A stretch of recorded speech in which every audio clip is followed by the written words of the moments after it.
Hello hi नमस्कार, मेरा नाम है खुशवंत फतनानी और आप इस वक्त देख रहे हैं फिजिक्स विद फतनानी। शुरुआत करते हैं आज की क्लास की। मेरे साथ इस वक्त है क्लास 11th के स्टूडेंट्स जो इस वक्त एसएचएम यानी कि सिंपल हार्मोनिक मोशन को मेरे साथ स्टडी कर रहे हैं।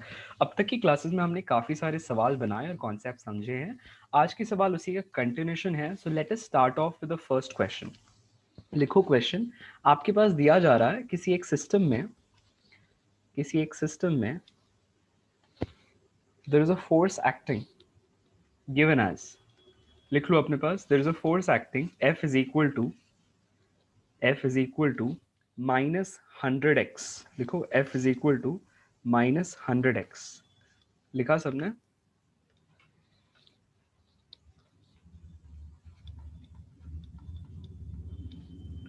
ठीक है।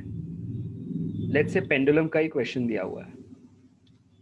कैसे पेंडुलम है, उसके लिए स्प्रिंग कांस्टेंट इनफैक्ट दिया हुआ है। आई होप समझ में आ रहा है सबको। उसके लिए स्प्रिंग कांस्टेंट दिया हुआ है कितना? 100। 100 क्या? न्यूटन पर मीटर मान लो। ठीक है, ऐसा दिया है। अच्छा, और क्या कहा जा रहा है? कहा जा रहा है कि इसका जो मास है ना, जिसके अबाउट ऑसिलेट कर रहे हैं, that is 4 kg। That is 4 kg। और क्या दिया जा रहा है? और ये कहा जा रहा है कि जब वो अपना मोशन शुरू करता है ना, जब वो अपना मोशन शुरू करता है at t is equal to 0, वो x is equal to a/2 से करता है, मतलब हाफ ऑफ इट्स एम्पलीट्यूड से। ठीक है। और एट दैट टाइम उसकी वेलोसिटी है -20 मीटर पर सेकेंड। ठीक है। आपको क्या बताना है? फाइंड द, है ना, इनफैक्ट मैं लिखता हूं select the correct equation of motion. या लिखो find the equation of motion.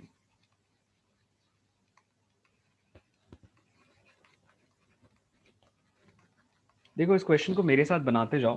ठीक है। या फिर एक काम कर सकते हो कि आप अपनी कॉपी में लिख लो पहले सवाल और हैंड रेज करो। Once you are done writing, उसके पहले हैंड डाउन कर लो सब लोग एक बार। Virat, Chaitanya, Kartik. Yes, you may bring your hands down. Done? Hands down हो गए क्या? ओके। हैंड्स डाउन कर लो पहले तो, और जैसे ही सवाल लिखना हो जाए तो हैंड रेज कर लेना, है ना? कूल। चलो, ओके। अपनी कॉपी में बनाओ। जितना हमने अभी तक पढ़ा है वो इसके लिए काफी है समझना, राइट? बहुत ही इंटरेस्टिंग सा सवाल है। समझ सोचना क्या क्या जरूरी है इक्वेशन ऑफ मोशन के लिए। पहले जनरल इक्वेशन ऑफ मोशन का, चलो मैं अब ट्राई करो, आई विल नॉट से, ट्राई करो, दिमाग लगाओ। जब तक दिमाग नहीं लगेगा तब तक बंदा सीखेगा नहीं, है ना? ओके। जैसे ही हो जाए लिखना तो हैंड रेज करो, शुरू करो क्वेश्चन।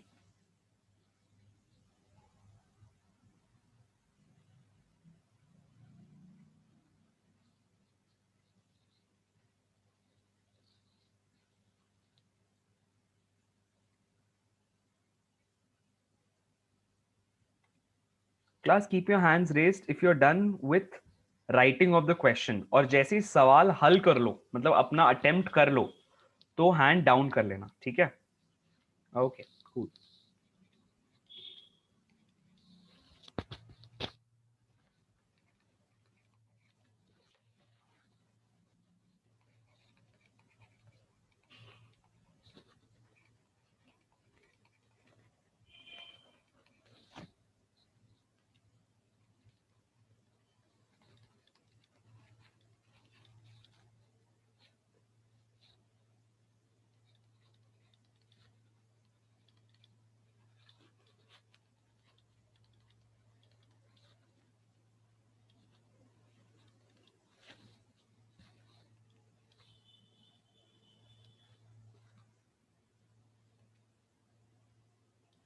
जैसे सवाल हल कर लो तो हैंड डाउन कर लेना। ठीक है। और बिना देखे बनाने की कोशिश करो। That's the best part. बिना टीचर की हेल्प लिए खुद सोचो क्या होगा। ठीक है। I will wait for you all.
अच्छा क्लास, यहाँ स्क्रीन पे देखो सब लोग।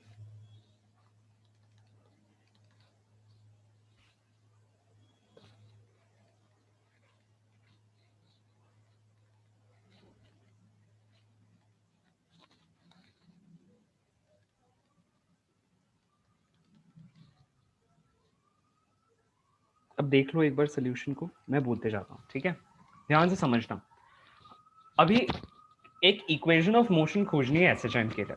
हमारे पास डेटा क्या क्या दिया हुआ है, के दिया है, एम दिया है, मतलब स्प्रिंग का स्प्रिंग कांस्टेंट दिया है, मास दिया हुआ है, फिर एक कंडीशन दे दिया है इसने। लिखता है कि जब मोशन की शुरुआत हो रही है टी इज इक्वल टू 0 पे, तब वो particle x is equal to A by 2 पर है और उसकी वेलोसिटी कितनी है, -20 है।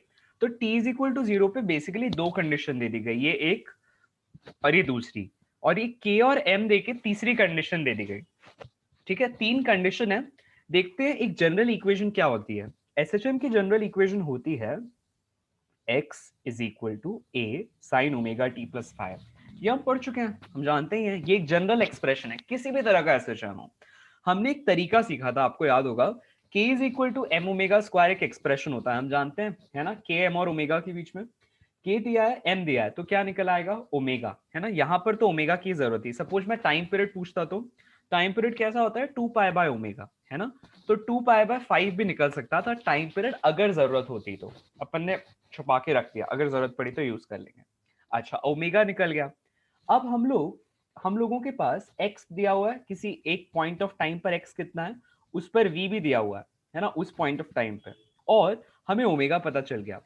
तो देखो ये relation v is equal to omega, ये क्या रिलेशन है, ये vx रिलेशन। याद है, किसी एक पर्टिकुलर x पर कितना v होगा, क्योंकि a तो कांस्टेंट होता है ना, ओमेगा भी कांस्टेंट होता है, बचा क्या, वेलोसिटी और x। तो ये किसका रिलेशन है, ये vx रिलेशन। याद है सबको ये, कि कैसे वेलोसिटी x के साथ वेरी कर रही है, याद आ रहा है, मैंने लिखवाया था। खैर, तो अब हमारे पास क्या क्या आ चुका है, किसी एक खास पॉइंट ऑफ टाइम पर वेलोसिटी है, उस पॉइंट ऑफ टाइम पर x है, राइट, और इनफैक्ट हमारे पास उस पॉइंट ऑफ टाइम पर ओमेगा भी है। मतलब सिर्फ कौन नहीं है, ए नहीं है। मतलब अगर जब ये तीनों वैल्यूज इसमें डालोगे तो क्या निकल आएगा, ए निकल आएगा। देख रहे हो, हमने क्या कर लिया, ए को कैलकुलेट कर लिया। कैलकुलेशन एक बार चेक कर लेना, ठीक है, मैं तरीका समझा रहा हूं। अब जब एक बार तुमने एम्पलीट्यूड निकाल लिया, अब अगला स्टेप क्या है, हम लोगों को देखो इस इक्वेशन में क्या क्या चाहिए होता है इक्वेशन को सक्सेसफुली लिखने के लिए। एक तो एम्पलीट्यूड, दूसरा ओमेगा, और तीसरा इनिशियल फेज, मतलब टी इज इक्वल टू 0 पर उसके लिए उसकी पोजीशन क्या थी, कितने एंगल पे था वो। याद आ रहा है वो सर्कुलर वाला फेज। अगर ये एसएचएम किसी एक सर्कुलर मोशन का के वजह से बन रहा है, तो शुरुआत में कितने पर था, याद आ रहा है ये। तो इसको बोलते हैं अपन फेज, अपन ने सीखा हुआ है ना, यह इनिशियल फेज, सॉरी, ये पूरा फेज है ना। ठीक है, तो अब इनिशियल फेज के लिए कौन सी कंडीशन लगानी पड़ेगी, इनिशियल कंडीशन लगानी पड़ेगी। फाइ क्या याद रखना, ठीक है, phi is the initial phase.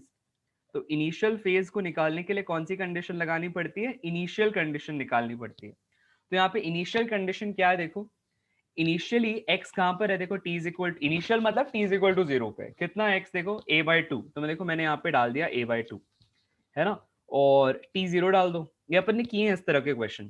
तो यहाँ से फाइ कितना निकल के आ रहा है, देखो हाफ, हाफ मतलब sine half is equal, sine of phi is equal to half. कब होता है हाफ, फाइ की किस वैल्यू पे, 30 डिग्री। 30 डिग्री को और भी क्या लिख सकते हैं, पाई बाय 6। याद आ रहा है ये। तो हमारे पास एम्पलीट्यूड आ गया, ओमेगा आ गया, और फाइ आ गया, मतलब इक्वेशन आ गई। आई क्या बात, क्लियर रही सबको ये, है ना। ठीक है, अब एक काम करो, इसको अपने पास लिख लो, ठीक है, and as soon as you are done writing raise your hand, I will wait for you. ठीक है, इसको अपने पास पहले लिखो सिलसिलेवार ढंग से, हो सके तो स्टेप वाइज लिखना, मैंने यहाँ लिखा भी है। दिस इज स्टेप नंबर 1, ये स्टेप नंबर 2, और ये स्टेप नंबर 3। ठीक है, चलो शुरू हो जाओ। Yes class. पेन की रफ्तार को धकाधक भगाते हुए करिए अपनी कॉपीज को complete. Okay.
Guys I hope हो गया है सवाल।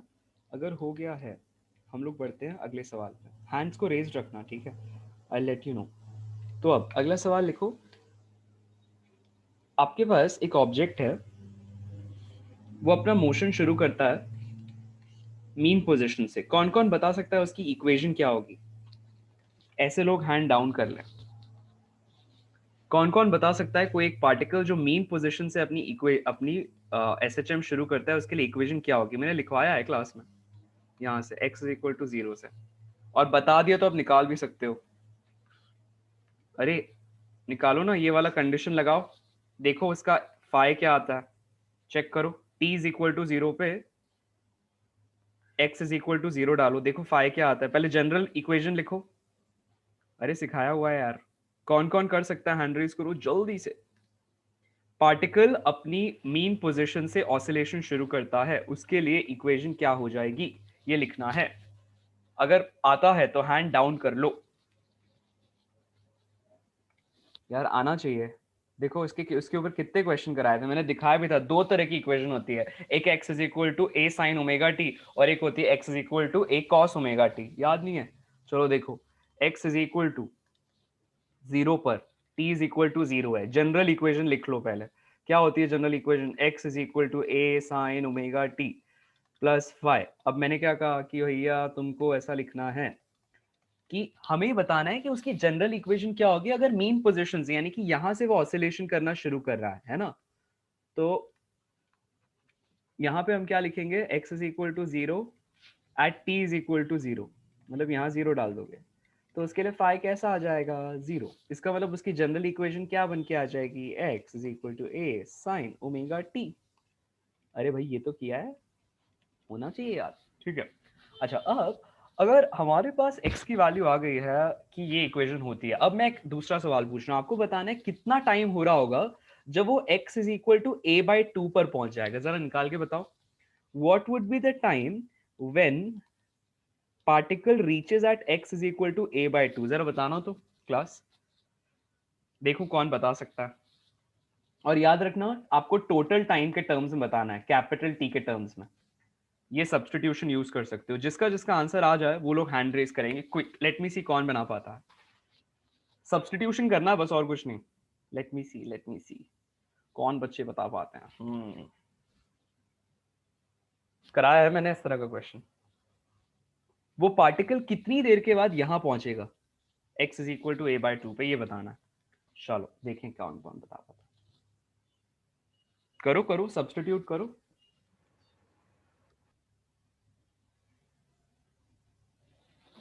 कितना समय लगता है x is equal to A by 2 तक पहुंचने में in terms of capital T? Screen बीच में आ रही है। हाँ हाँ, वो तो आने दो, आने दो, आने तो दो। फाई की वैल्यू क्या रहेगी इसमें? पाई की, अरे अभी तो देखे 0। तो वही डाल दे क्या, 0 डाल हाँ इसलिए तो कराया। के? पार्टिकल मेन पोजीशन से चलना शुरू करता है और यहाँ पे 0 हो जाती है। इनिशियल मतलब इनिशियल पोजीशन पे टाइम 0 है, तो इसीलिए 5 0 आ जाता है। जो जो आंसर जिनका जिनका आ जाए वो लोग हैंड रेज करते जाओ, मैं देख रहा हूँ। अरे राहुल लिखता है सर आ गया। ओके, कार्तिकेय के भी कुछ कुछ आंसर्स आ रहे हैं। अरे वेरी गुड, अरे बहुत बढ़िया, अरे बहुत बढ़िया। अरे तेजस, अरे विराज, अरे कार्तिकेय, अरे आयुष ने भी कर लिया। चलो देखो इधर, एवरीवन हैव अ लुक। हम लोग लिखेंगे x is equal to a by 2, ठीक है, is equal to a times of sine omega t, है ना। अच्छा, अब अगला काम क्या होगा? और next step will be a और a दोनों तरफ कैंसिल आउट होगा। होगा कि नहीं होगा? अरे बिल्कुल होगा यार। एक बार हो गया तो half is equal to sine omega t. Half कब होता है? ओमेगा टी की क्या वैल्यू होनी चाहिए? पाई बाय 6, तभी हाफ होगा, है ना। तो इसलिए omega t is equal to 30 degree या पाई बाय 6। अभी पाई बाय 6 लेते हैं। अच्छा, ओमेगा कैसा होगा? ओमेगा क्या होता है? 2 पाई बाय टी, है ना। और टाइम कितना हो रहा है मैंने कहा है, हमको निकालना है वो। तो लिखो t is equal to pi by 6। ऐसा पाई पाई कैंसिल आउट हो जाएगा, है कि नहीं? है कि नहीं? मतलब टाइम कितना आ रहा है? Capital T by 12। मतलब अगर टाइम, जो टोटल टाइम है उसका टोटल टाइम पीरियड है ना, उसको सपोज पूरा एक ऑसिलेशन करने में लेट्स से 12 सेकेंड लगते हैं, है ना। तो 1/12 of 12 second, let's say example ले रहा हूं, ठीक है। तो इसका मतलब 1 सेकेंड लगेगा 0 से a/2 तक पहुंचने में। क्या ये बात सही हो रही है? क्या ये बात समझ में आ रही है? अच्छा, अब अगर मैं सवाल पूछ लूं, थोड़ा सा इसको ट्विस्ट करते हैं सवाल को। अब आपको बताना है कि अगर उसे a/2 से यहां पहुंचना है, अब कहां कहां पहुंचना है? अब x is equal to a पर, तो पहले तो टोटल टाइम बताओ, 0 से x is equal to a/2 तक पहुंचने में कितना समय लगेगा? एक बार कैलकुलेट करो, देखूं बता पाते हो क्या? Yes class, kindly try, let me know if you are able to do it. देखें देखें देखें देखें, टोटल टाइम, यानी कि क्वेश्चन क्या है, एट व्हाट टाइम, ये पहला पार्ट था, अगला पार्ट लिखो, at what time, at what time x is equal to a, क्या आ जाएगा देखूं, आता है क्या? सब्स्टिट्यूट करना है बस, x is equal to a डाल दो, ऐसे ही हो जाएगा। 1 is equal to sine omega t, कब होता है 1? साइन π/2 पे, इसका मतलब ओमेगा टी कितना हो गया? π/2। ओमेगा की वैल्यू डालो, 2π/t is equal to into T is equal to π/2। अब क्या करेंगे, कैंसिल आउट करोगे पाई और पाई को, टी कैसा आ रहा है? टी कैसा आ रहा है? Capital T/4। इसका मीनिंग क्या हुआ? इसका मीनिंग हुआ कि अगर टोटल टाइम कैपिटल टी है तो उसका एक चौथाई हिस्सा यहां से यहां जाने में समय लग जाता है ना। बाई सिमेट्री उतना ही समय वापस आने में लगेगा, बाई सिमेट्री उतना ही समय यहां से यहां जाने में लगेगा, और बाई सिमेट्री वापस इतना ही समय सेंटर तक आने में लगेगा। कुछ सिमेट्री समझ में आ रही है? अच्छा, एक और चीज करो, अभी मैंने पूछा क्या है, मैंने कहा है कि a/2 से a तक जाने में कितना समय लगेगा, ये अगला पार्ट है। तो यहां से यहां तक जाने में लगा t बाय कितना, 12, है ना। और यहां से यहां तक जाने में लगा t/4। तो जरा ये निकालना, a/2 से a तक जाने में कितना समय लगेगा। करो सब्ट्रैक्ट, t/4 में से t/12 हटाओ, जिस जिसका आंसर आ जाए वो हैंड डाउन कर ले। t/4 में से t/12 घटाओ, जिसका आ जाए वो हैंड डाउन कर ले। देखो t/4 में से t/12 घटा पाते हो क्या? 10वीं पास हो तो कर लोगे, जल्दी से ट्राई करो। t/4, okay. आंसर्स आ रहे हैं, तेजस से, कार्तिकेय से, राहुल से, विराज से। Cool cool cool cool. चलो, t/4 माइनस t/12 कितना आ रहा है बताओ। नीचे क्या आ जाएगा? 12, ऊपर आ जाएगा 3t minus t, that is 2t/12, यानी कि t/6। इसका मीनिंग समझो कि हम लोगों को ये डिस्टेंस a/2 से, यहां देखना सभी लोग, सबसे पहले ए हमने यहां से देखा, ठीक है, इस जगह से a/2 तक पहुंचने में t/12 टाइम लगता है, वो तुम ही लोगों ने निकाला। फिर मैंने कहा कि वो यहां पर टाइम कितना हो रहा होगा जब वो a पर पहुंचा होगा, तो आपने निकाला सर टाइम हो रहा होगा t/4। मतलब यहां से यहां तक t/12 और यहां से यहां तक t/4। इसका मतलब इस जगह से इस जगह तक कितना लगा वो तुम्ही ने निकाला sir, t/4 minus t/12 which is equal to t by कितना आया, 6 आया ना, ऐसा कुछ। अब ये चीज एक सिमेट्री में काम करती है, जिसको मैं स्क्रीन पे लिखने जा रहा हूं, ठीक है। देखना, ये खास चार्ट है, ये तुम्हारी फॉर्मूला कॉपी में आएगा। फॉर्मूला कॉपी को अपडेट करने की आदत बनाओ, चाहे तूफान आए, बारिश आए, बिजली कड़के, फर्क नहीं पड़ता, है ना। एसी खराब हो जाए, घर की लाइट चली जाए, डजेंट मैटर, हजारों रीजन आ सकते हैं, लेकिन अपन का काम करते रहना है, इसी को विल पावर बोलते हैं। कोई एक टास्क ले लो और उसको करके दिखाओ, ठीक है। एक छोटा सा टास्क ले लो, सर मैं फॉर्मूला कॉपी खत्म करके दिखाऊंगा, उस बंदे की विल पावर बहुत स्ट्रांग होती है ना। यहां देखना, अब हमने इसको एक एज अ कॉन्सेप्ट डेवलप कर लिया कि हमारे पास अगर SHM हो रहा है किसी एक स्ट्रेट लाइन के अलोंग, तो t x is equal to 0 पे, है ना, लेट्स से वो पार्टिकल यहाँ है, यहाँ x is equal to a हो रहा है, यहाँ x is equal to minus a हो रहा है, ठीक है। लेट्स से हम यहाँ पे दो और पॉइंट्स मार्क कर लेते हैं, x is equal to a/2 and let's say x is equal to minus a/2। हमें क्या समझ में आया? हमें ये बात समझ में आई कि कैसे टाइम बीत रहा है। अगर लेट्स से पार्टिकल ने t इज इक्वल टू 0 से अपना motion x is equal to 0 से शुरू किया, यानी कि उसकी इक्वेशन कैसी है, x is equal to a sine omega t plus 0, यानी कि साइन ओमेगा टी, है ना।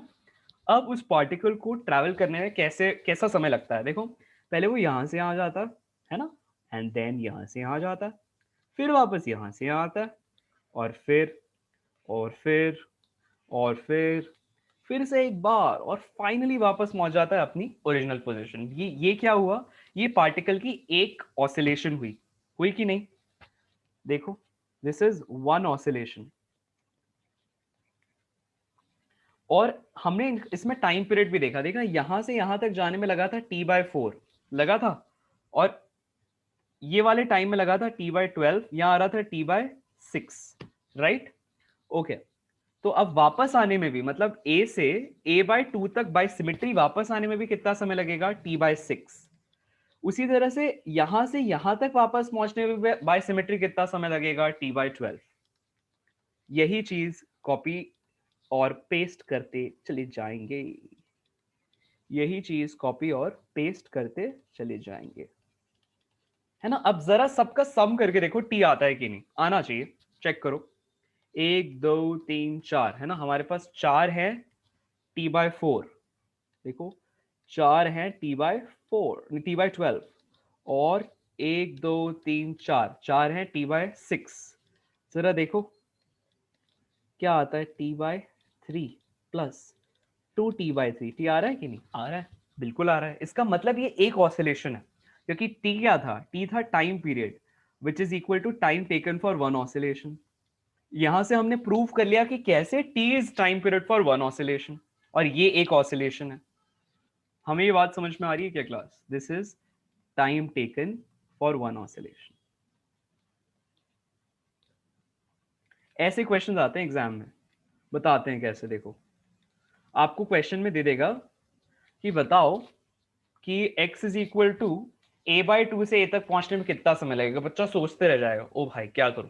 कुछ नहीं करना है, तुमको ये बात समझ लेनी है कि यहाँ पर t इज इक्वल टू 0 मानो, यहाँ टाइम निकालो, यहाँ टाइम निकालो, इसको t1 रखो, इसको t2 रखो, दोनों का डिफरेंस ले लो, यहाँ से यहाँ तक का टाइम आ जाएगा, है ना। और क्वेश्चन ही ऐसे सेट होंगे कि तुम आराम से ये जो भी पाए वाए है एंगल निकाल लोगे, ठीक है।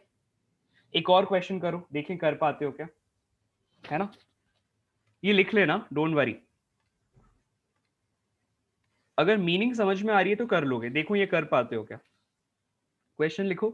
आपके पास दिया जा रहा है कि एक पार्टिकल है जो t is equal to, sorry x is equal to, x is equal to 0 से अपना मोशन स्टार्ट करता है, नहीं भी करता है तो क्वेश्चन में नहीं बोलेगा ये, है ना। लेट्स से हम एक पोजीशन लेते हैं 1a/√2, ठीक है। यहां से यहां से पोजीशन a तक पहुंचने में कितना समय लगता है, चलो देखें बता पाते हो क्या। उसी तरह से एक और चीज बतानी है, 0 से a/2 तक तो तुम निकाल चुके हो। एक और करो, रुको रुको रुको, थोड़ा सा इसको मोल्ड करते हैं। लेट्स से ये x is equal to a/2 है, ये x is equal to a/√2 है, ये x is equal to 3/√2a है, आई थिंक √3/2, ये √3/2 है, ठीक है। अब जरा एक काम करो, वही निकालो, x is equal to a/2 से a तक पहुंचने में कितना समय लगता है, go ahead find it out class.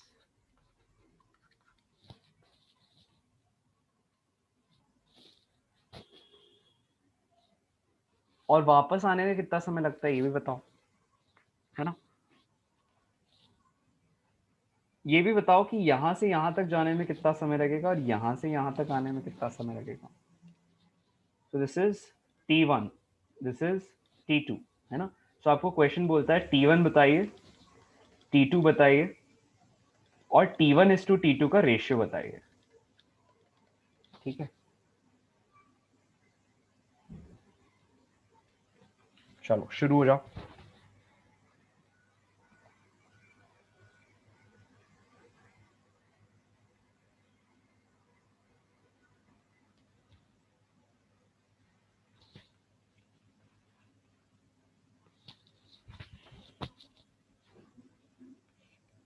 जरा हो जाए तो बताएं भैया, संकेत करें, एक एक एक एक एक संकेत करें, अपना आशीर्वाद देकर हैंड रेज करें, क्लास संकेत करें भैया। हाय ओके, आयुष ने जवाब दे दिया है। रेशियो में निकाल लो आयुष, रेशियो में निकालो धड़ाधड़ से। चलो मैं यहाँ बनाऊं क्लास में, कितनों ने आशीर्वाद दे दिया, अरे वाह पूरी क्लास का आशीर्वाद मिल गया। चलो देखो, ये ऐसा जब होता है तो मन खुश हो जाता है। देखो हमको T1 निकालना है ना, T1 वो टाइम है जो x इज इक्वल टू 0 से x is equal to a by root तक 2 तक जाने में लग रहा है। कैसे निकालोगे देखो, सबसे पहले ही ले लो x is equal to a sine omega t, एक ऐसे पेंडुलम या एक ऐसे सिंपल हार्मोनिक ऑसिलेटर की इक्वेशन जो अपना ऑसिलेशन मीन पोजीशन से शुरू करता है। ठीक है, अब हमने क्या करना है, यहाँ पर लिखना है इस, अगर यहाँ पर t इज इक्वल टू 0 है तो यहाँ पहुंचते पहुंचते a बाय रूट 2 तक पहुंचते पहुंचते कितना समय लगेगा, तो a by root 2 is equal to a sine omega t। इसका मतलब ये कैसा हो जाएगा, a और a कैंसिल आउट होगा, so this will be 1 by root 2 which is basically sine of pi by 4 या 45 degree is equal to sine omega t। इसका मतलब ओमेगा t की वैल्यू आ जाती है पाई बाय 4। इसका मतलब हम लिख सकते हैं 2 pi by T into T is equal to pi by 4। इसका मतलब t कैसा आ जाएगा, ये आ जाएगा t बाय 8, है कि नहीं। वैसे ही मतलब यहाँ पर टाइम हो रहा है t बाय 8, मतलब 0 से a बाय रूट 2 पोजिशन तक पहुंचने में t बाय 8 टाइम लगा है।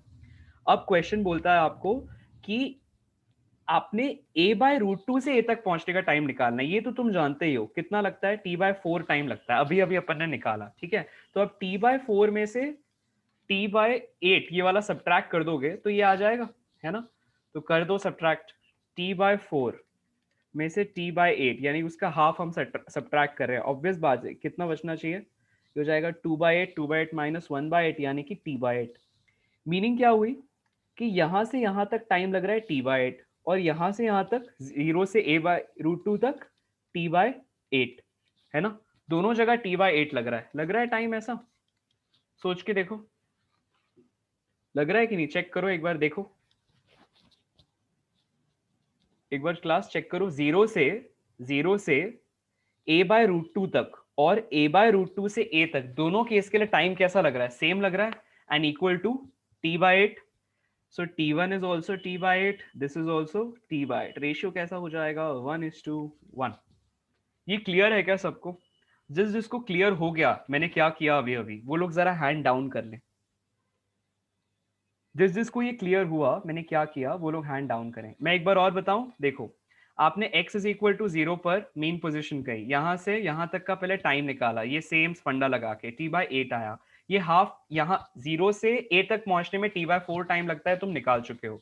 तो यहां से यहां तक t बाय 8, ये वाला t बाय 4, यहाँ तक t बाय 8, यहाँ तक t बाय 4, तो ये वाला निकल जाएगा सब्ट्रैक्ट करके। ठीक है चलो, अब एक काम करते हैं, ये वाला पेज लिख लो अपने पास, इसके पीछे वाला जैसे ही हो जाए आप लोगों को करना है हैंड रेज। ठीक है, I am waiting, okay go ahead. ये वाला पेज लिख लो, लिखने पर हैंड रेज करो।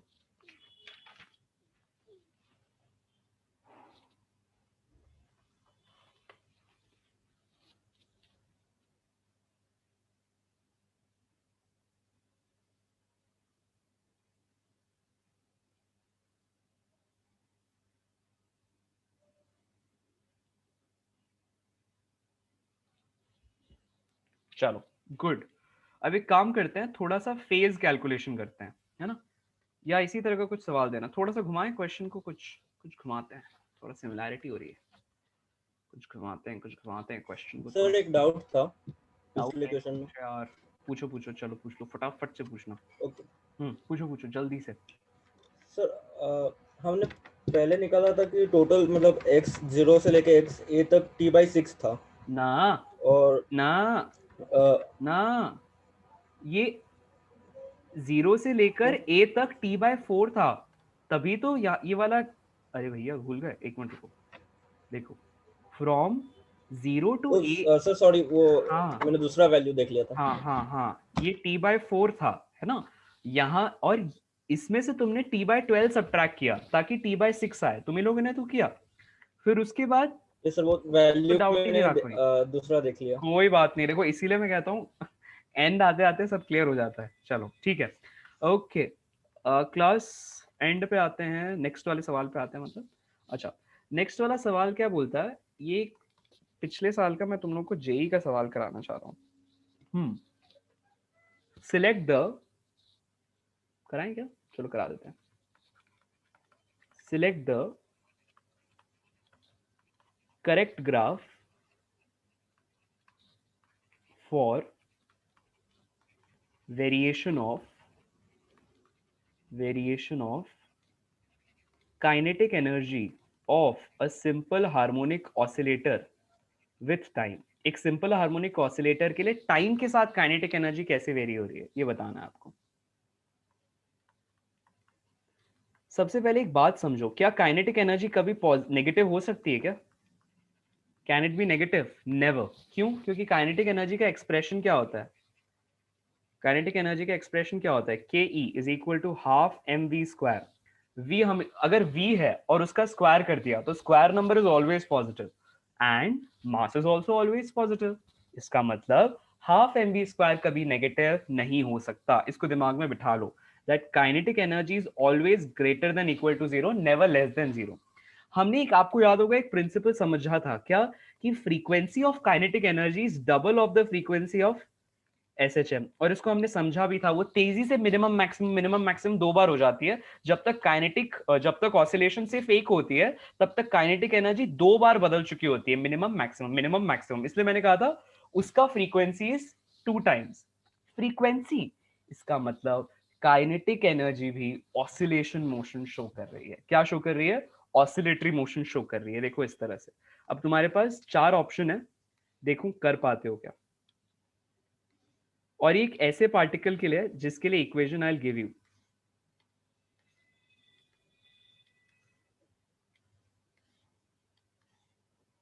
सोच समझ के करना, ठीक है। वो अपनी मीन पोजीशन पर, क्वेश्चन ऐसा कहता है, पार्टिकल अपनी एक्सट्रीम पोजीशन से मोशन शुरू करता है, मतलब एकदम एंड से। इस तरह का पार्टिकल ही ऐसा दिया हुआ है ना, for this particle, for this case. ये क्वेश्चन कह रहा है, मतलब इसकी इक्वेशन कैसी है, x is equal to A cos omega T. ठीक है, चलो। अब ये AI EEE में आया हुआ सवाल है आई थिंक, हाँ। ऐसे IIT वाले सवाल भी आ रहे हैं जल्दी से, ठीक है। तो अपन को प्रैक्टिस करते जानी है, DC पांडे अच्छे से, HC वर्मा क्लास के नोट्स रिवाइज करते जाने, घर पे लिख कर देखना है, तुमसे सब सवाल बनेंगे। चलो लिखो, select the correct graph for the variation of kinetic energy of the simple harmonic oscillator with time. ठीक है, तो काइनेटिक एनर्जी, अच्छा ये बात याद रखना कि तुम लोग टेस्ट से कुछ बच्चे बच गए हो, है ना। तो ऐसे बच्चों को फिर थोड़ी एक्स्ट्रा मेहनत करनी पड़ेगी, उनको एक्स्ट्रा असाइनमेंट मिल जाएगा काम करने के लिए, क्योंकि वो टेस्ट से बच गए हैं और क्लास आ गए हैं। हाँ, टेस्ट से नहीं बचने का भैया। और कुछ बच्चे जेन्युइनली नहीं दे पाए थे, ठीक है।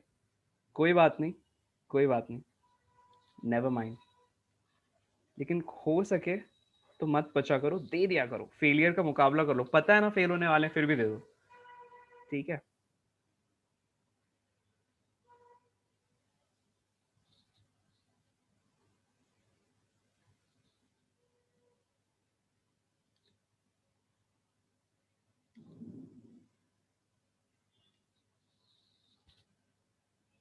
चलो ट्राई करो। बहुत इजी सवाल है, बहुत ही इजी, मतलब विद इन अ सेकेंड दे दोगे आंसर। लेट मी सी, जिसका जिसका आ जाए वो लोग हैंड डाउन करेंगे।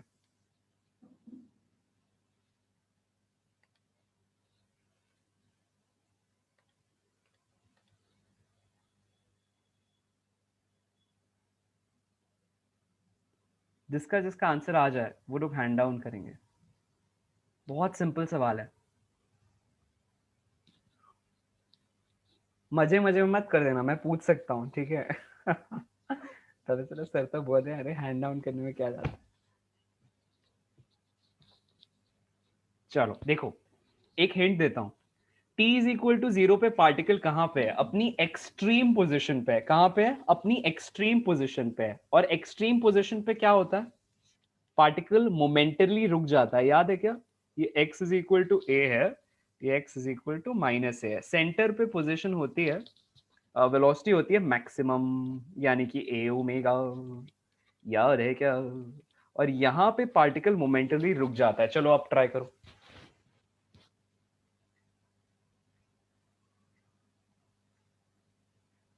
दो ऑप्शन हो सकते हैं, मैंने जो आपको दिया है ना उसमें दो ऑप्शन हो सकते हैं।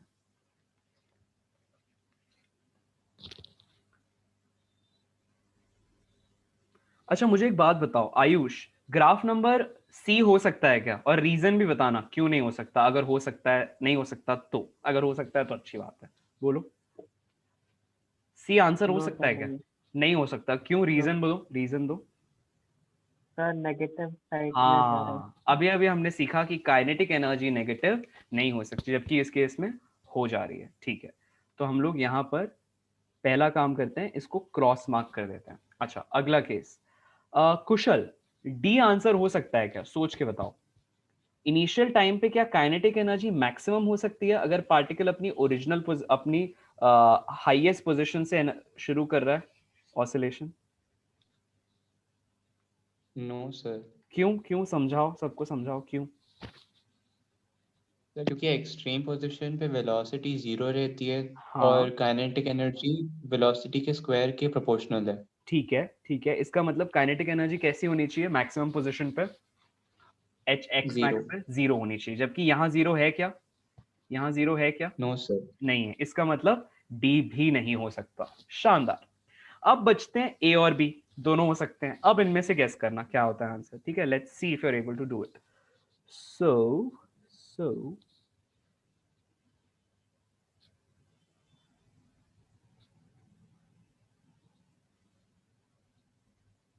Zero, T by four, T by two, ये थ्री टी बाय फोर, ये हो रहा है टी, ये जीरो, टी बाय टू, और ये हो रहा है टी। चलो, यहाँ पे दिया हुआ है क्वेश्चन में, where T is the time period of one oscillation of the simple harmonic oscillator. So this T is the time period of SHM, time period of SHM। अब बताओ कार्तिकेय, ट्राई करो। अच्छा कौन कौन बता सकता है ए और बी में से कौन सा होगा? कौन ट्राई कर सकता है, जरा हैंड रेस करना। कौन ट्राई करना चाहेगा? विराज ट्राई करना चाहेगा, तेजस ट्राई करो यार, गलती होती है भाड़ में जाए, फर्क नहीं पड़ता, ट्राई करना है सर। और एक रीजन बता के आना है ना? एकदम बेबाक बिंदास बनो, मेरे से पढ़ रहे हो तो बन ही जाओ। ओके ठीक है, तो एक काम करते हैं, विचार लेते हैं वीरज महाप्रभु से। ओके वीरज बताओ,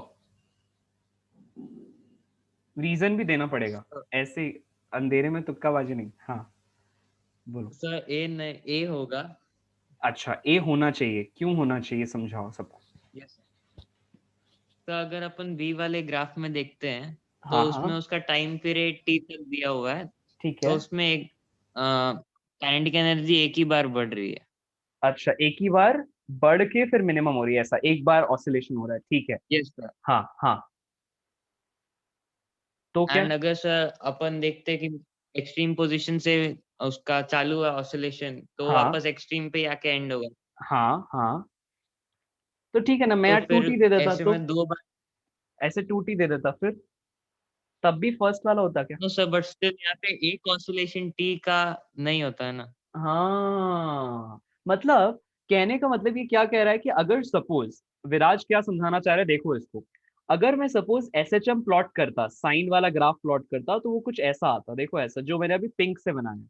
पिंक का मतलब क्या है कि टी टाइम के अंदर वो एक ऑसिलेशन पूरी करता पार्टिकल, लेकिन उतनी देर में काइनेटिक एनर्जी मिनिमम से मैक्सिमम हुई और फिर से मिनिमम से फिर मैक्सिमम, और उसके बाद फिर मिनिमम हो गई। मतलब काइनेटिक एनर्जी ने अपने दो ऑसिलेशन पूरे कर लिए एक ऑसिलेशन। ये बात समझ पा रहे हो? Which is very much resonating with the fact जो हमने अभी पढ़ा है। और एक और तरीका है इसको समझने का, कुछ लोकेशन के हिसाब से, कौन बता सकता है? लेट मी सी। अभी जो विराज ने अगर एक्सप्लेनेशन बताया, अगर आपका भी जवाब वही था तो हैंड डाउन कर लो, लेकिन अगर आपका जवाब कुछ और था तो हैंड रेज रखो। If you have any other explanation, ये जवाब सही है बिल्कुल, है ना, this is the wrong answer. If you have any other explanation for the same, Viraj ने क्या एक्सप्लेनेशन दिया कि sir there are explanation given by Viraj is there are two oscillations happening of kinetic energy, two oscillations happening in one time period, जो कि हम जानते हैं, हमने पढ़ा है ना, जो कि एक सही एक्सप्लेनेशन है। एक और मुझे रीजन चाहिए, समझो, यही तो कॉन्सेप्ट क्लियर करना है। ओके, चैतन्य बताओ, एक और रीजन दो, why is first one the right answer. हाँ सर मेरा आंसर बी था असल में। कोई बात नहीं, कोई बात नहीं, ठीक है। Let us take Kartikeya. हाँ कार्तिकेया, ट्राई करो।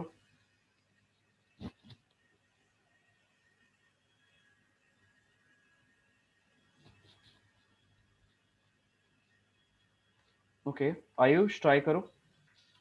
हाँ कार्तिकेया बोलो सर बोलो बोलो बोलो Kartikeya, actually I was waiting. हाँ हाँ हाँ बोलो बोलो।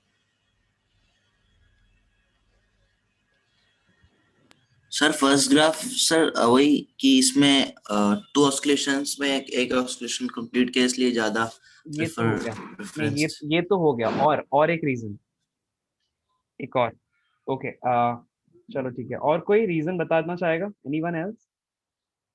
तेजस ट्राई करो, बताओ। हाँ सर अगर हम देखेंगे तो वो particle T is equal to 0 पे ए से स्टार्ट कर रहा है, तो अगर जब तक ओके, वो 0 पे पहुंचेगा तो t/4 टाइम हो जाएगा, हाँ के मैक्स हो जाएगा। यस, तो this is the reason I अगर वाज हम लुकिंग फॉर। एक बार फिर से समझाओ, जीरो अच्छे से समझाओ इस चीज को, फिर से बोलो। हाँ तेजस, वो पार्टिकल कहाँ से शुरू कर रहा है अपनी ऑसिलेशन?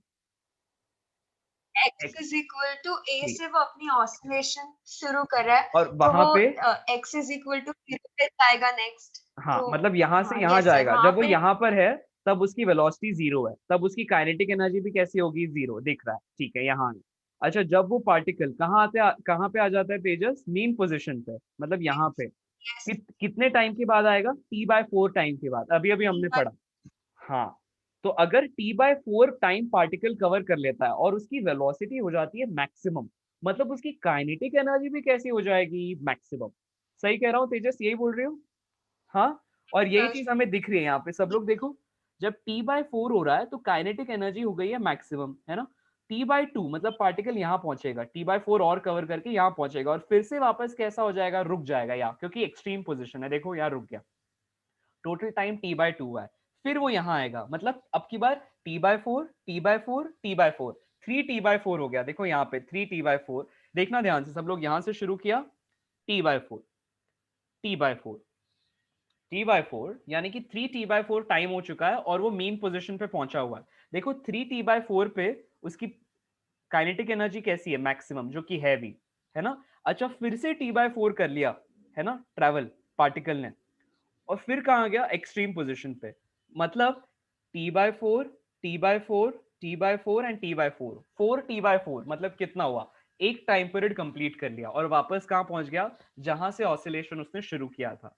जब वो वापस पहुंच गया, वापस वो एक्सट्रीम पोजीशन पे है, देखो वापस कैसी है, kinetic energy zero, t/4 t/4 t/4 t/4।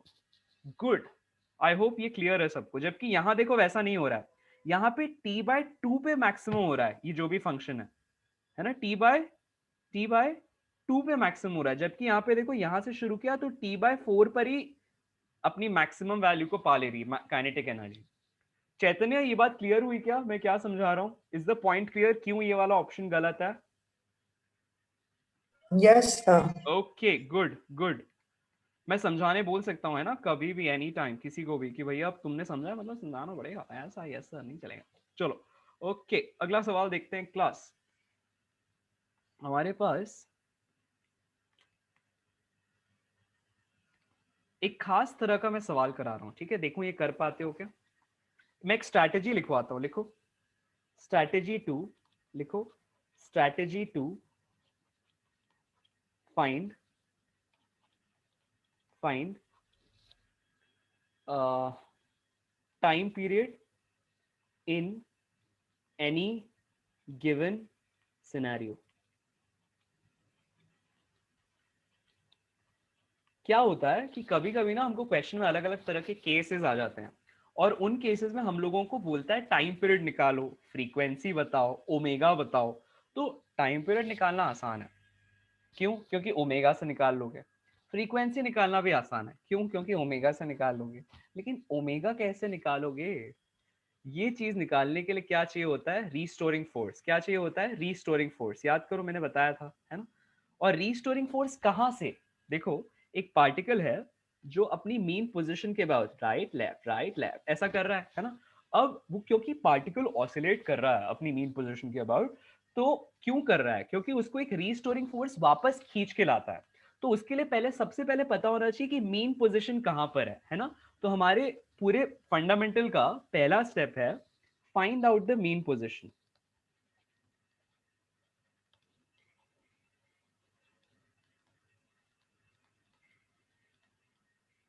एक बार आपने मीन पोजीशन फाइंड कर ली, फिर क्या खोजना है? फिर खोजना है कि कैसे फाइंड करोगे मीन पोजीशन पे क्या कंडीशन होती है। यहाँ पे पार्टिकल पर जीरो फोर्स होता है, इसी को अपन क्या बोलते हैं? याद करो, मैंने बताया था, इसको बोलते हैं इक्विलिब्रियम पोजीशन। याद है क्या सबको? इसको बोलते हैं इक्विलिब्रियम पोजीशन, है ना? तो F net is equal to zero कर दो, तो उससे क्या निकल आएगी? मीन पोजीशन निकल आएगी, है ना? अच्छा, अब अगला पार्ट होता है, एक बार मीन पोजीशन आ गई, देन फ्री बॉडी डायग्राम बना लो चाहो तो, या पहले फ्री बॉडी डायग्राम बना लो। एक काम करो, यहाँ पे फाइंड एफबीडी, ठीक है? और एफबीडी के बनाने के बाद एफ नेट को जीरो इक्वेट करो and then find out the, इसको स्टेप नंबर 0 मान लो, ठीक है? स्टेप नंबर 2, स्टेप नंबर 2 है displace the particle from its mean position. थोड़ा सा उसको मीन पोजीशन से हटा के कहीं और ले आओ। displace the particle from mean position।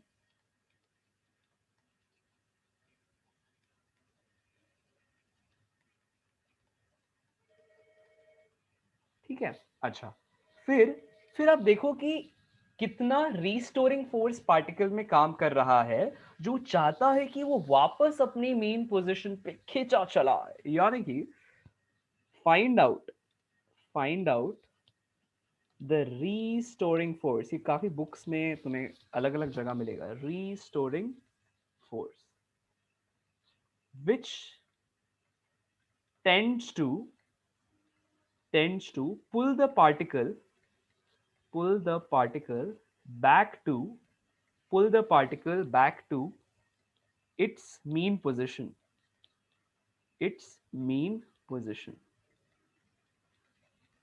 मतलब ये देखो कि कितना F काम कर रहा है जो उसको वापस मीन पोजीशन पे लाना चाहता है। और एक बार वो F आ गया है ना, तो हम क्या लिखेंगे? F is equal to minus K X, ऐसा कुछ आएगा जो भी, है ना? अब F is equal to M A लिखोगे, अगला स्टेप होगा F की जगह क्या सब्स्टिट्यूट करोगे? M A. Suppose F is equal to minus K X आ गया, है ना? वो जो फोर्स लग रहा है F रीस्टोरिंग, वो F रीस्टोरिंग डिस्प्लेसमेंट पे डिपेंड कर रहा है। या आएगा तुम्हारे, मैं बताऊंगा कैसे आएगा। जैसे अपन ने पेंडुलम वाला केस सॉल्व किया था, स्प्रिंग वाला केस सॉल्व किया था, वैसे ही कुछ। फिर क्या करोगे? माइनस के एक्स लिखोगे एंड देन क्या फाइंड कर लोगे? A is equal to minus K by M omega square, है ना? Sorry, K by M X की वैल्यू आ जाएगी। अब हम लोग क्या कहेंगे कि जनरल इक्वेशन क्या होती है? अगला step number 4 will be compare this final acceleration वाली इक्वेशन को with the equation that we already know, a is equal to minus omega square X. Compare करके क्या निकालोगे? ओमेगा स्क्वायर कितना आता है देखो, omega square will be equal to minus K by M. इससे क्या निकाल लोगे? Omega is equal to under root K by M आएगा।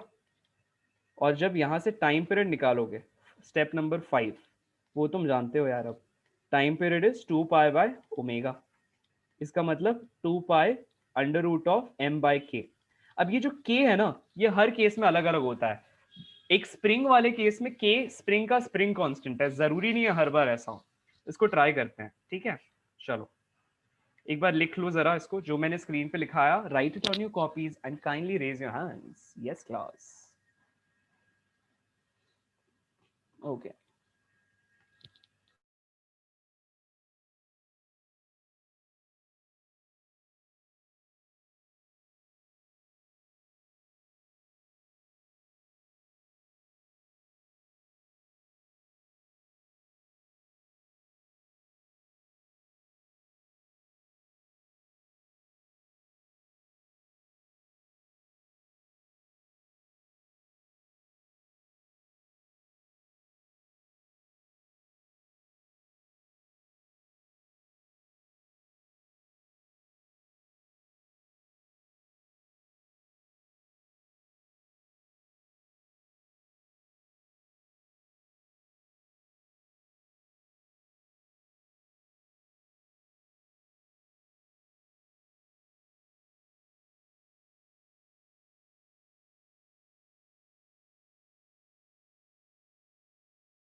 Late me see how many of you are done. सबने कर लिया?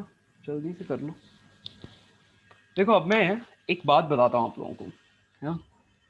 इस चैप्टर में मैंने जैसे कहा ना, अलग अलग चीजें आएंगी. ये लिखना बचा है किसी का? देख लो, लिख लो, अगर बचा है तो फटाक से लिखो.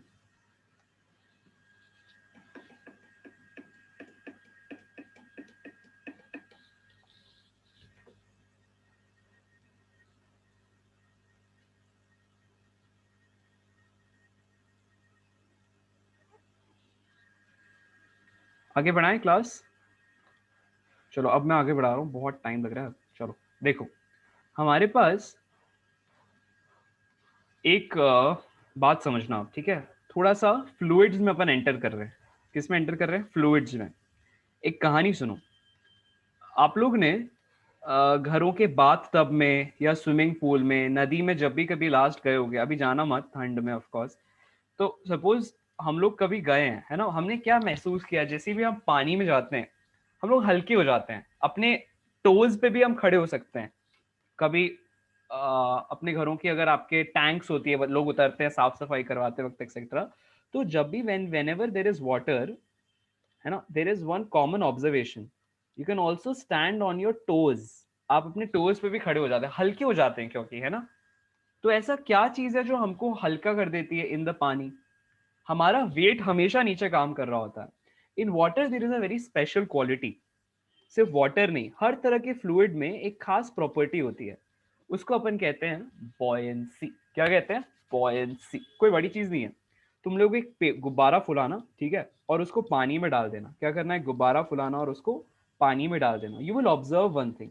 जैसे ही गुब्बारा पानी में जाएगा ना, अगर सपोज ऊपर तक एकदम रिम तक भर देना पानी, एकदम मैक्सिमम हाइट तक, तो as soon as you put some गुब्बारा इनसाइड इट और एनी हैवी ऑब्जेक्ट अंदर डालना और उसको दबाना अंदर, तो यहां से पानी छलक के बाहर आ जाएगा. बात समझ में आ रही है? जितना पानी छलक के बाहर आया, the amount of water that comes out of the tap, जो भी टैंक या टब, उतना ही अमाउंट से ये ऑब्जेक्ट अपने आप को हल्का फील करता है. क्या कहा मैंने? जितना पानी डिस्प्लेस हो गया कोई एक ऑब्जेक्ट पानी में डालने की वजह से, उतना ही अमाउंट अपने वेट में वो रिडक्शन महसूस करता है. जितने पानी को उसने डिस्प्लेस कर दिया बाहर, उतने पानी के वेट से वो अपने आप को हल्का महसूस करता है. एक बात समझना, और जितना इसकी वॉल्यूम यहां से गायब हुई, लेट्स से ये टोटल वॉल्यूम जो भी ब्लैक पार्ट है ना, और ये ब्लू वाला पार्ट है, जितनी नई वॉल्यूम, यानी कि तुमने यहाँ पे इतने गुब्बारे, इतना बड़ा गुब्बारा अंदर डाला तो इतना पानी, इतनी वॉल्यूम का पानी बाहर चला गया. ये बात समझ में आ रही है सबको? अरे भैया, ये टोटल सपोज यहाँ पे 2 लीटर का पानी भरा था, तुमने इसमें 500 ml का एक गुब्बारा फुलाया 50 सेंटीमीटर क्यूब का, and you put it inside this जो भी टब, तो वो 500 ml बाहर आएगा कि नहीं? उतना 500 ml का पानी बाहर आ जाएगा, क्योंकि वॉल्यूम तो लिमिटेड है ना उस टब के अंदर, और इतना तो पहले पानी ऑक्यूपाई कर रहा था, अब वो बाहर आ गया. तो इस 500 ml के पानी का जो वेट था, ध्यान से सुनना, 500 ml पानी का जो वेट था, अगर तुम्हारे ऊपर ओरिजिनली ग्राउंड की तरफ इतना फोर्स लग रहा था, ठीक है ना, ओरिजिनली ग्राउंड की तरफ, तुम्हारी वॉल्यूम की वजह से, ध्यान से सुनना, तुम्हारी वॉल्यूम की वजह से जितना पानी बाहर आया, उतना अब तुम पर नेट फोर्स लग रहा होता है नीचे की तरफ. समझ रहे हो? माइनस कर देते हैं तुम्हारे वेट में से उतना पानी जो बाहर आ गया उसका वेट. तो this is the net force acting, है ना. तो अब इसी को साइंस दूसरे टर्म्स में भी समझाता है, और वो टर्म जिसमें समझाता है उसे हम कहते हैं बॉयंसी. देखो, buoyancy, BUOANCY. Am I wrong in the spelling? Check कर लेना यार. बॉयंट फोर्स, YANT आता है ना, बॉयंट फोर्स. एनीवे, मीनिंग समझो. इसी को हम अपवर्ड थ्रस्ट भी बोलते हैं, एक खास तरह का अपवर्ड थ्रस्ट जो पानी लगा रहा है ना. इसको डेफिनेशन फॉर्म में लिख सकते हो, the upward force that acts on any object immersed in a fluid. अभी SHM खत्म नहीं हुआ है, SHM चल रहा है, उसका छोटा सा पार्ट बचा है, उस पार्ट को समझने के लिए हम ये समझ रहे हैं। तो ये फ्लूइड भी आपका साथ साथ में शुरू हो गया, ऐसा समझो, ठीक है। अभी ऐसे रोटेशन भी शुरू हो जाएगा, ग्रेविटेशन भी धीरे धीरे शुरू हो जाएगा और सब चलता जाएगा, ठीक है, और खत्म हो जाएगा बहुत जल्द। सुनो ध्यान से, प्रैक्टिस करो इसलिए, ठीक है। The upward force which acts on any object immersed in a fluid is buoyancy, पहली बात। अगला बात, बॉयंसी निकालते कैसे हैं ना। तो बॉयंसी का मैंने अभी भी क्या बताया, जितना पानी बाहर आया उसकी वॉल्यूम, मतलब वॉल्यूम इमर्स्ड, क्योंकि उतना ही तो तुमने अंदर डाला बलून, उतना ही पानी बाहर आया, तो वॉल्यूम इमर्स्ड है ना। पानी का वेट निकालना है ना। तो आप लोग जानते हो कि ये बात, density is equal to mass by volume. इसका मतलब वॉल्यूम कैसी हो जाती है, मास बाय डेंसिटी, है कि नहीं। तो वॉल्यूम इमर्स्ड, और कभी अगर मुझे वेट निकालना है किसी भी चीज का, तो वेट क्या हो जाएगा बताओ। You will have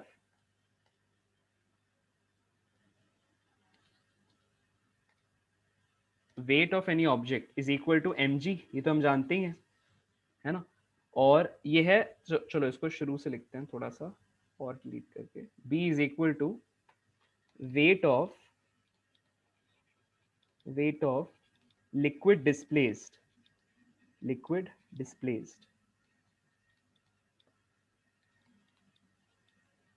which is equal to mass of the liquid into g, है ना। g मतलब जिस प्लैनेट पे हो रहा है, अर्थ पे हो रहा है तो अर्थ का g, मून पे हो रहा है तो मून का g, वो देखेंगे।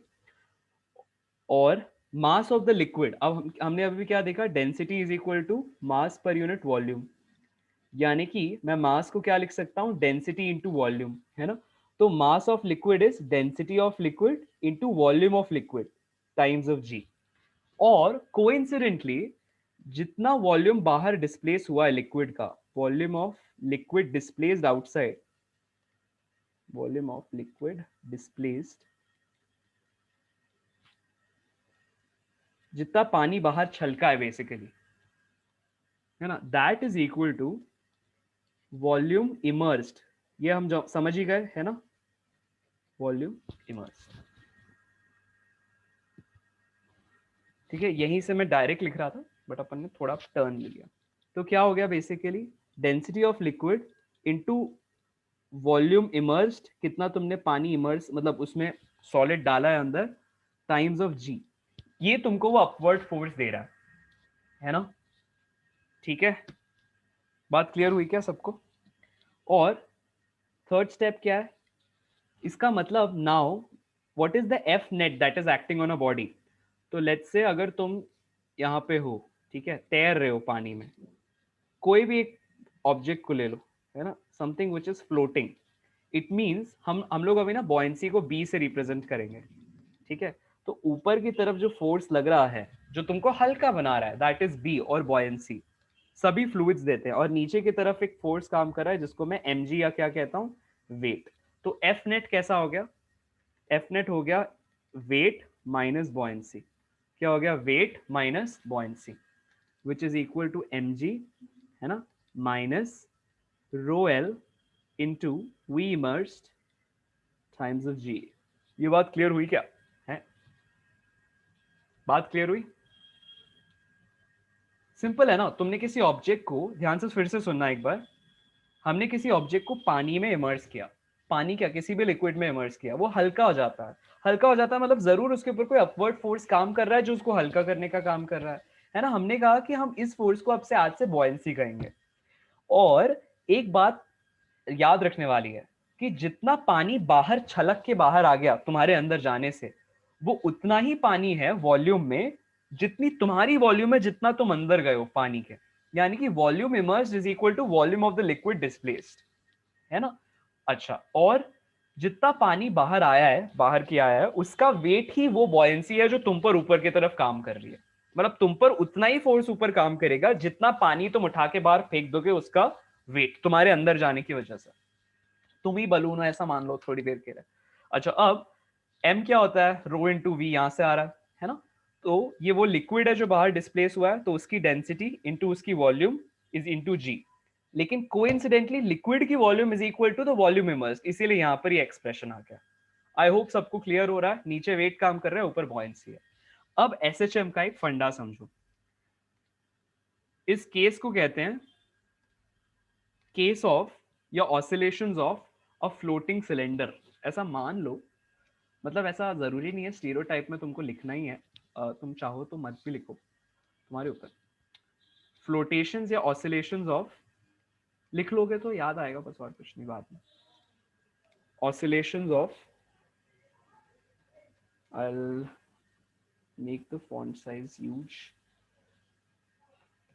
Oscillations of a floating cylinder.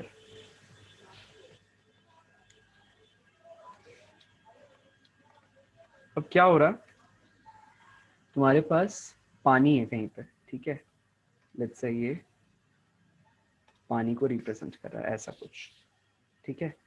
अब हमने क्या किया, एक ऑब्जेक्ट को पानी में डाल दिया, वो फ्लोट करने लग गया। अच्छा, फ्लोट करने का ना एक मतलब होता है, खुद समझना। फ्लोट करना है मतलब ना नीचे जाना ना ऊपर जाना है, तैरते रहना है, तैरना। तो जब भी तुम तैर रहे हो, तुम्हारा इफेक्टिव वेट हो जाना चाहिए 0। कैसा हो जाना चाहिए? 0। इसको लिख दो, W effective is equal to 0 as a key point fact यहाँ लिख देना। प्लस आप में से किसी का माइक्रोफोन ऑन है, बंद कर लो यार। Okay, I have just switched it of. या मैंने क्या कहा, यहाँ पे लिख लो, whenever an object floats its effective weight is 0। क्यों? क्योंकि देखो ऊपर जितना B लग रहा है उतना ही नीचे mg अगर लगने लगे तो F net 0 हो जाएगा कि नहीं, तभी वो ऑब्जेक्ट फ्लोट करता है, ऐसा समझो। when floating happens, ठीक है, इफेक्टिव वेट आदमी का हो जाता है 0, ठीक है। अच्छा, अब coming back to the point, अभी सपोज ये हमने लिक्विड डाला, ये थोड़ा सा डिस्प्लेस होके अंदर आ गया है ना। लेट्स से जितने हाइट से डिस्प्लेस हुआ है उसको अपन अभी h मान लेते हैं, ये h हाइट से अंदर चला गया, ठीक। अच्छा, अब क्या हुआ, अब हुआ ये कि अब मुझे कैलकुलेट करना है कि बेसिकली द पॉइंट इज, मैंने इसको थोड़ा सा और नीचे ढकेल दिया, I pushed this even further down। कितने डिस्टेंस से? x डिस्टेंस से,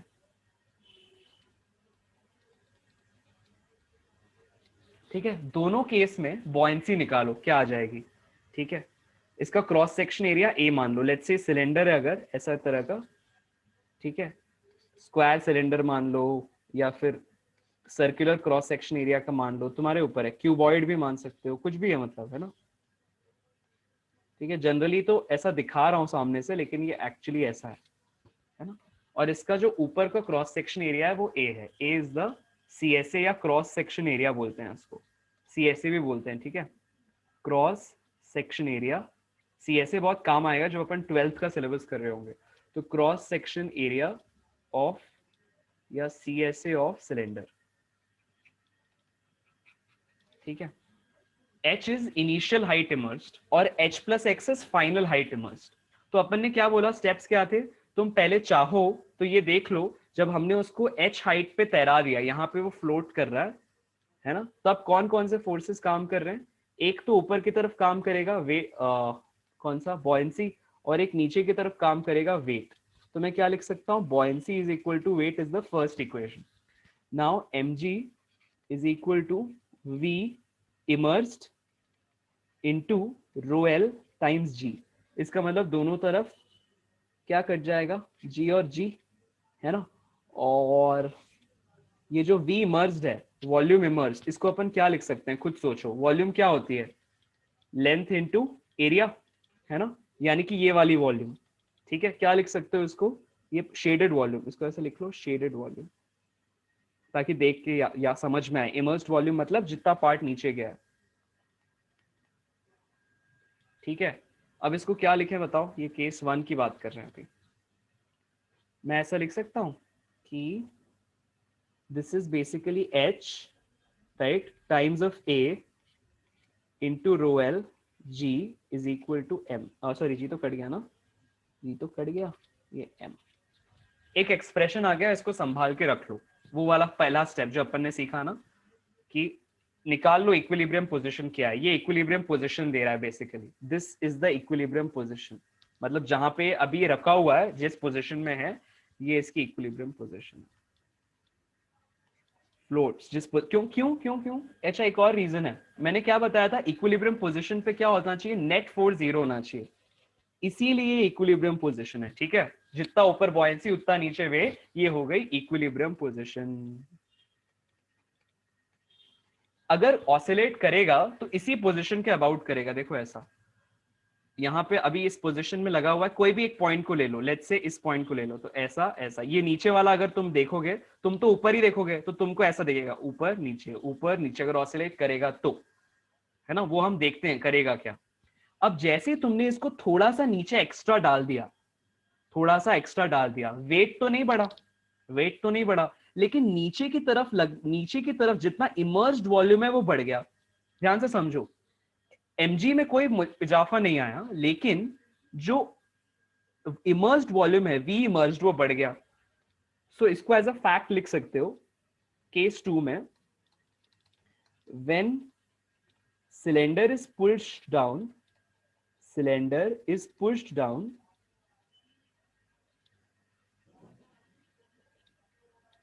जो V immersed है that increases, है ना, that increases, but mg remains same, weight में तो कोई चेंज नहीं आया, mg is same। अगर mg सेम है, और खुद समझना इसको, तुम्हारे तरफ नीचे की तरफ का फोर्स सेम है और ऊपर की तरफ का फोर्स बढ़ गया, बताओ नेट फोर्स कैसा लगने लगा? दिस इज मोर नाउ, क्योंकि नीचे की तरफ जो वी इमर्स था वो बढ़ गया। विराज को देते हैं मौका। विराज बताना, बी बढ़ गया है ना, नीचे पुश करने से, और mg जस का तस है, मतलब नेट फोर्स अब कहाँ काम कर रहा होगा? सर ऊपर। Very good, extremely right answer, इसको समझना ध्यान से। But mg is same, mg same है, नीचे लगने वाला फोर्स सेम है, ऊपर वाला फोर्स बढ़ गया, और तुमने ऑब्जेक्ट को डिस्प्लेस कहाँ किया था? नीचे की तरफ, और एक एक्स्ट्रा फोर्स कहाँ लगने लगा? ऊपर की तरफ। डिस्प्लेस किया नीचे और एक एक्स्ट्रा फोर्स लगने लगा ऊपर की तरफ। अब देखते हैं अब कितना फोर्स काम कर रहा है। अब जो न्यू बॉयंसी काम कर रही है इन द केस 2, वो क्या हो जाएगी? अगेन वॉल्यूम इमर्स्ड, है ना, volume immersed into density of liquid into g. देखो कितनी आती है, volume immersed will be a times of, अब की बार हाइट कितनी अंदर है? h प्लस एक्स, तो a टाइम्स ऑफ, पहले h लिया था, देखो पहले h लिया था, अब h प्लस एक्स करो, ठीक है, h plus x times of rho L into g. अब ये वो फोर्स है जो ऊपर की तरफ काम कर रहा है ना, लेकिन पहले भी तो कुछ बॉयंसी थी, है ना, तो ओल्ड बॉयंसी कितनी थी? ओल्ड बॉयंसी कितनी थी? v इमर्स्ड, पुराना वाला, लेट्स से अब v डैश ले लेते हैं नए वाले को, तो v इमर्स्ड रो जी, इस तरह से a h रो एल जी, है ना। तो चेंज कितना आया बॉयंसी में? चेंज कितना आया? क्या करेंगे आयुष, इसका कोई जवाब?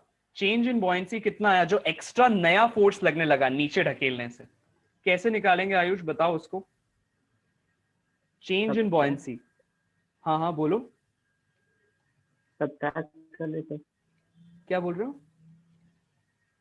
सब्ट्रैक्ट कर लेते हैं, यस यस एग्जैक्टली। तो अब क्योंकि पहले थोड़ी कम बॉयंसी लग रही थी, जब तुमने ज्यादा हाइट नीचे डाल दी तो अब ज्यादा बॉयंसी ऊपर लगने लगी, लेकिन बॉयंसी में चेंज कितना आया? इक्विलिब्रियम पोजीशन पे 0 फोर्स लग रहा था नेट, लेकिन जब तुमने उसको नीचे ढकेला तो कितना एक्स्ट्रा फोर्स लगने लगा ऊपर की तरफ, that is the new buoyancy, है ना।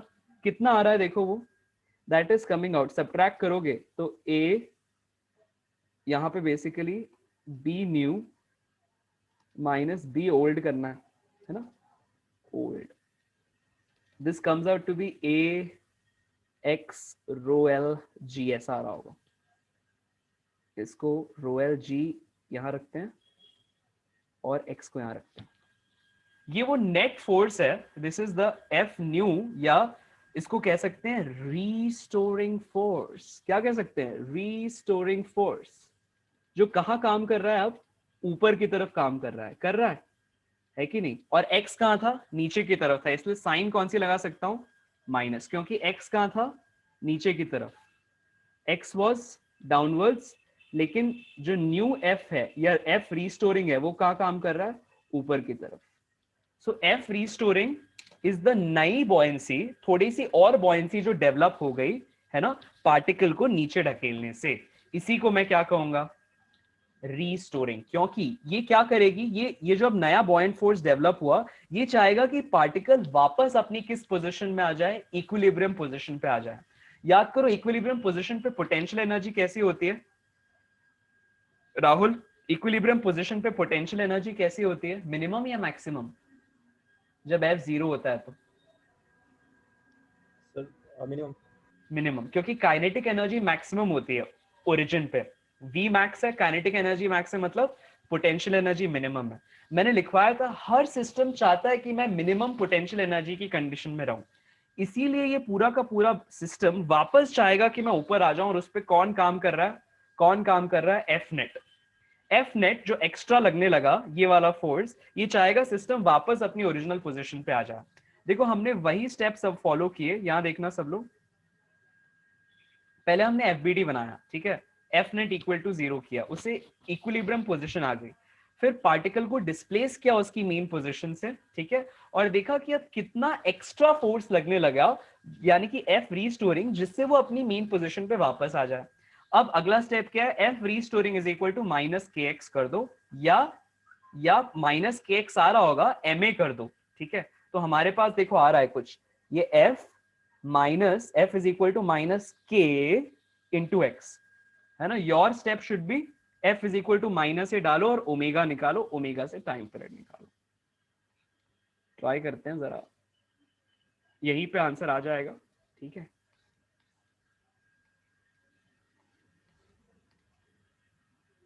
So you got f is equal to minus a rho L g into x.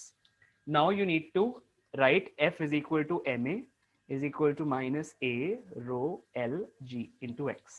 Therefore a is equal to minus a rho L g into x by m. m क्या है, mass of the cylinder, याद रखना, ठीक है. a is the area of cross section, rho L is the density of liquid, ठीक है. अब इस फॉर्मूला को दो तरीके से लिख सकते हैं. एक और इक्वेशन आ सकती है, अगर मैं लिख दूं a is equal to minus A rho L G X. m को मैंने क्या बताया था, m को हम क्या लिख सकते हैं, m can be written as rho into v, है ना. अगर सॉलिड है सपोज, तो mass of the solid is equal to density of solid into volume of the solid होगा. तो लिख सकते हो यहाँ पे m की जगह density of solid into volume of the solid, ठीक है. और वॉल्यूम ऑफ द सॉलिड को क्या लिखा जा सकता है, एक और फॉर्मूला आ जाएगा उससे, a इज इक्वल टू, मतलब ओमेगा स्क्वायर की अलग अलग वैल्यू आ रही है बेसिकली, क्योंकि तुम जान चुके हो कि मैं a को क्या लिख सकता हूं, माइनस ओमेगा स्क्वायर एक्स. मतलब तुम्हारे पास ओमेगा स्क्वायर की अलग अलग वैल्यूज आ रही है, देखो, ठीक है. वैसे यहां पर भी देखो, a rho L G by, एक और तरीका इसी को लिखने का, Vs को मैं क्या लिख सकता हूं, total volume is total height into area of cross section, होगा कि नहीं. ये एरिया ऑफ क्रॉस सेक्शन, ये टोटल हाइट h, तो ये क्या दे देगा मुझे, टोटल वॉल्यूम. सब्स्टिट्यूट करो, so rho s into a into total height h times of x, ठीक है. लेट्स से ये टोटल हाइट है, इसको कैपिटल H लिख लेते हैं तुम्हारे सुविधा के लिए, ठीक है. अब your next step will be, ये a और a कट गया, कैसा आ जाएगा, a is equal to minus rho L G by rho S H into X. तुम्हारे पास तीन एक्सप्रेशन बन के आया, एक ये वाला, ठीक है, दूजा ये वाला, तीसरा ये वाला, ठीक है. तीनों एक्सप्रेशन में ओमेगा स्क्वायर क्या क्या आ रहा है, देखो, एक ओमेगा स्क्वायर ये आया, इसी की एक वैल्यू आई a into rho L by rho S, ठीक है, और g बाय वी एस, और इसी की एक वैल्यू चल के आई rho L by rho s into g by total height of the cylinder. तीन अलग अलग वैल्यू ओमेगा स्क्वायर के लिए आ गई. एक बार ओमेगा स्क्वायर आ गया मतलब क्या निकल आएगा, ओमेगा, तो यहीं से निकाल लो ओमेगा. और एक बार ओमेगा आ गया तो क्या निकल आएगा, टाइम पीरियड, यानी कि 2 पाई बाय ओमेगा. हुआ क्लियर. हमने किया क्या, हमने सबसे पहले एक लिक्विड को पानी के अंदर डाला, थोड़ा सा नीचे एक्स्ट्रा डाला, एक्स अमाउंट से एक्स्ट्रा डाला तो हमने देखा कि कितना नया रीस्टोरिंग फोर्स काम करने लगा जो सिस्टम को वापस उसकी इक्विलिब्रियम पोजीशन में लेकर आता है। ठीक है, नाउ तुम सोच रहे होगे कि सर ने ये क्यों निकाला, है ना। एग्जाम में मतलब तुम्हारे क्वेश्चंस में कभी कभी ये वाला एच दिया होता है ना, जितना पहले इमर्स किया था इनिशियली, और उसकी मदद से इनमें से कोई एक वेरिएबल निकालना होता है। लेट्स से लिखता है कि सिस्टम इतना नीचे चला गया तो तुम्हारे पास एक्स है ना, और क्वेश्चन में लेट्स से मास नहीं देगा, ए दे देगा, रो एल दे देगा, तो उससे तुम्हारा यहाँ से एच निकल आएगा। समझ लो, क्वेश्चन में कभी कभी या एच नहीं एम निकल आएगा। Sometimes in the question H is given, मैं क्वेश्चन कराऊंगा समझ में आएगा, H is given, A is given and rho L is given, mass is not given. ऐसे केस में मास यहाँ से निकाल लेते हैं। ठीक है, इक्विलिब्रियम की कंडीशन से। तो हमने क्या किया, कुल मिला के सिस्टम में हमने देखा कि एक्स्ट्रा नीचे डालने से कितना ऊपर का एक्स्ट्रा बॉयंसी लगती है जो उसको लेकर आती है। इसको इक्वेट किया हमने यहाँ पर F is equal to M A से। ए के टर्म्स में इक्वेशन आई, एक SHM की इक्वेशन होती है माइनस ओमेगा स्क्वायर एक्स। इससे हमको समझ में आ गया कि SHM हो रहा था। यहाँ पर जब ये एक्सप्रेशन आया तो समझ में आ गया कि SHM हो रहा है। तो SHM के लिए ओमेगा स्क्वायर निकाला कंपेयर करके। Once you get the value of omega square, हमने क्या निकाल लिया, ओमेगा और time period. Here we complete the session for the day. कल के लिए होमवर्क है, ट्राई करना, देखूं कर पाते हो क्या। कुछ खास तरह के मैं SHM की केसेस दे रहा हूँ। लेट्स सी ये आता है कि इस तरह का मैंने कुछ पहले पढ़ाया है। उसके पहले थोड़ा पुली वाले केसेस देखेंगे। हेडिंग होगी कल की dynamics of SHM, dynamics of SHM। इसमें ये सब पढ़ते हैं। ये पढ़ने से पहले इसके बेसिक्स हम लोग NLM में कर चुके हैं। मैंने work done by tension is equal to 0 ऐसा कुछ बताया था। मैंने चैतन्या को कुछ दिन पहले डाउट उसके क्लियर किए थे, तो आपके नोट्स में भी होगा, रीसेंट नोट्स में देखना। ठीक है, सो लेट्स से अगर इस तरह के क्वेश्चंस हो, ये ऐसे लगा हुआ है, ये ऐसा टेंशन इन द स्ट्रिंग पूछ ले, है ना। अच्छा, एक और तरह का क्वेश्चन, ये ऐसा पुली वाले क्वेश्चंस।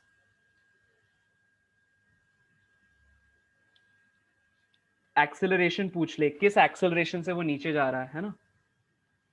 एक पुली, ये दूसरा पुली। ठीक है, अब दोनों की एक्सेलरेशन के बीच में लेट्स से यहाँ पे आपके पास मास है m1 और ये है m2, दोनों की एक्सेलरेशन के बीच में रिलेशन निकालना एक्सेट्रा। ठीक है, तो इस तरह के कुछ क्वेश्चंस हमने क्लास में किए थे। बस उसमें एक फर्क होता था, उसमें यहाँ पे स्प्रिंग नहीं होती थी, अब मैंने स्प्रिंग डाल दी। ठीक है, कोई फर्क नहीं आएगा। मैंने बताया था स्प्रिंग के अंदर भी टेंशन ही होता है, वो भी स्ट्रिंग की तरह ही है, ऐसा कुछ है ना। तो इन दोनों की एक्सेलरेशन के बीच में क्या रिलेशन है सपोज, और ये थोड़ा चेंज करते हैं, इन दोनों में क्या टेंशन है। इस तरह के सवाल याद है क्या? क्वेश्चन क्या है, इस वाली स्ट्रिंग में टेंशन बताओ। इन दोनों की एक के, ये सपोज नीचे जा रहा है, ये ऊपर जा रहा है, इसकी एक्सेलरेशन a1 है, इसकी एक्सेलरेशन a2 है। तो a1 और a2 में क्या रिलेशन है, ये k क्या होगा, है ना, रिलेशन बिटवीन a1 a2। वैसे यहाँ पर ये वाली स्ट्रिंग में कितना टेंशन होगा। इस तरह के सवाल मैंने कराए थे। आपका काम है आज नोट्स खोलना और इसको रिवाइज कर लेना। ठीक है, ताकि कल हम लोग डायनेमिक्स के सवाल बना सके। इससे समझ लो क्या क्लियर हो जाएगा। कल की क्लास में जब तुम आओगे तब ऐसे वाले सवाल क्लियर हो जाएंगे। कि कई बार बच्चे ना रट लेते हैं, तुम बिना रटे करने लगोगे, तुम खुद दंग हो जाओगे। ओ भाई साहब, मुझे भी नहीं पता था ये, मैं इतना आसानी से इसको तरीका जानता हूँ। इतने इजी टेक्निक अपन कल सीखने वाले हैं। चैतन्य, एक बार वो वाले नोट्स ग्रुप पे भी भेज देना, ठीक है? Right? Yes sir, okay. Okay, cool.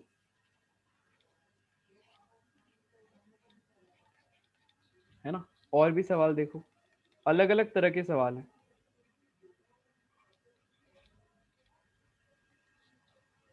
तुम सवाल का नाम ले लो और क्वेश्चन बन जाएंगे तुमसे, ऐसा है ये। Thank you all of you for being a part of the session for the day. कोई डाउट्स हो तो मुझे बताना। अगली क्लास में प्लीज 5 से पहले आ जा, लाइक 5:30 से पहले आ जाना and we can discuss your queries. ठीक, SHM बनाना शुरू कर दो फ्रॉम DC पांडे। ठीक है, this is for next class. Thank you all of you. Have a great day. Bye-bye. Viraj, once again, many happy returns of the day. May God bless you with all good health, wealth, happiness. Happy birthday, ji. है ना. Take care bro. चलो सबको bye bye. Yes, thank you. Thank you all. Thank you, sir. Thank you, sir. Thanks a lot. Bye bye. Thank you, sir. Thank you. Thank you. Gamma नहीं, gamma वहाँ नहीं, please निकल जा भाई वहां से.